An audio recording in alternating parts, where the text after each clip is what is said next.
America and its best friend in the Gulf may be in for a difficult breakup.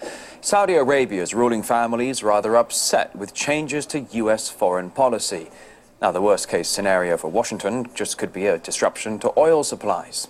However, White House officials insist this whole row is all a bunch of hype. But as RT's Guyanay Chichikan explains, they've been wrong before.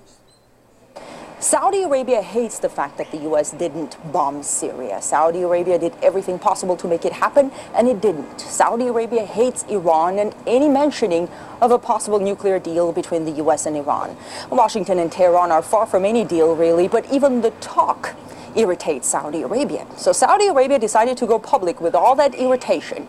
The Saudi Prince Bandar bin Sultan said there will be, quote, a major shift away from the U.S. and that it will affect arms purchases and oil sales. And most recently, citing a protest against the U.S., Saudi Arabia refused a seat at the UN Security Council. So could an ally be turning into a foe? I spoke with Professor Daoud Kairala. The U.S. has invested a lot in the relationship with Saudi Arabia, and now Saudi Arabia is threatening the U.S. I mean, talking oil supplies and all. Where is this alliance going?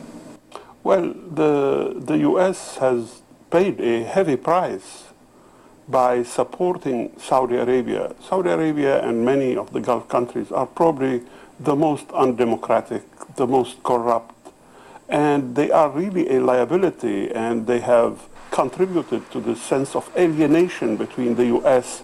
and the Arab world. So for Saudi Arabia, especially Mr. Bandar, to take this position is a little bit astonishing. But I don't think that there will be a total disconnect. But if there will be one, it will be in the best interest of the U.S. on the whole. And the U.S. would not be associated with a country that is a generator of terrorism. It will not be associated with a leader like Bandar, who is playing a major role in the bloody war going on in Syria and supporting terrorists. The U.S. now downplays this shift with Saudi Arabia, possibly thinking that the Saudis are not going to go too far. But the U.S. has underestimated such dynamic before with Saddam Hussein. He was an ally at one point with the Mujahideen in Afghanistan and other folks. So in this case, it all depends on how far Saudi Arabia is actually willing to go with this snub.